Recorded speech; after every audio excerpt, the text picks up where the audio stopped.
What is a tax-free savings account? How does it work? And how can I best use it? I'm Adam Henry, certified financial planner and managing partner at Rockmore Wealth Management, and today I'm going to talk about the tax-free savings account. First, what is it? The TFSA is one of the best investment tools available to Canadians. Often confusing to people, it is a tool, not an investment in and of itself. The tax-free savings account is an account that you can open up at the bank or at any institution and that you can invest inside of. You open up a tax-free savings account, you do not buy a TFSA. Once you've opened a tax-free savings account, now you can put money inside of it, and then what you do with that money is up to you. You can either leave it in cash, you can buy mutual funds, ETFs, stocks, bonds, you name it. Normally, if you invest money and it grows, you pay tax on either the interest, dividends, or capital gains.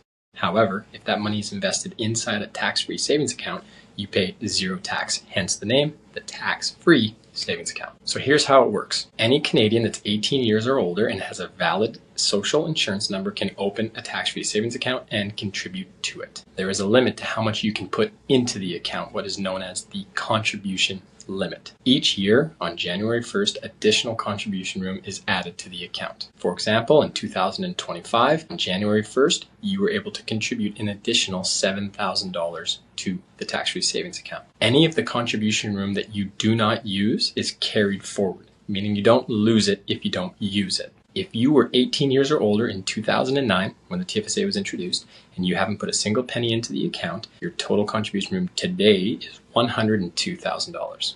But be careful, if you put more than that contribution limit, you pay penalties. The penalties to being over-contributed to a tax-free savings account is 1% interest per month on the amount that you were over-contributed. So for example, if your contribution room was $102,000 and you put in $112,000, you'd be over-contributed by $10,000 and you'd pay 1% interest on that $10,000 each month until you rectify the over-contribution. How can you confirm how much room that you have and whether or not you're over-contributed? You can do so by going into your CRA online account, and it will tell you what your contribution limit for this current year is. However, a word of caution, that website does not update very quickly or efficiently, and sometimes it is wrong. We've seen scenarios where it's incorrect information or it's delayed information.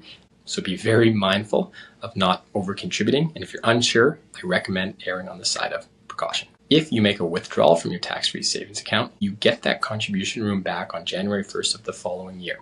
So for example, you take $10,000 out of your tax-free savings account in September of 2024. On January 1st of 2025, you would get that $10,000 of room back, plus the newly allotted $7,000 of contribution that was given to you on January 1st, 2025. Unlike the RRSP, you do not receive any tax deduction in the year that you make a tax-free savings account contribution.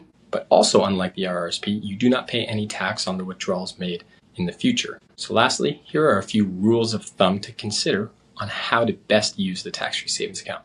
When you're saving for retirement, use a tax-free savings account and try to maximize your annual contribution. If you've accumulated room in the past, try to catch up with additional contributions. Once the money is inside the tax-free savings account, invest the money for growth. Now, match that to your appropriate tolerance for risk, but don't just use the tax-free savings account to have your money sit in cash. Invest that money and have it grow, because any of that growth is entirely tax-free, and that compounding benefit of tax-free growth only becomes very valuable in a long period of time. So get that money into the tax-free savings account early and invest it for the long term. Don't use your tax-free savings account like a checking account. Do not be putting money in and out of the account, because that's going to mess up your contribution room and you're going to run the risk of being over-contributed, and you can end up with penalties that you did not foresee coming. I have seen that happen in practice. Be very mindful not to over-contribute. And lastly, if you're wondering whether to use an RRSP or a tax-free savings account with the savings that you have today,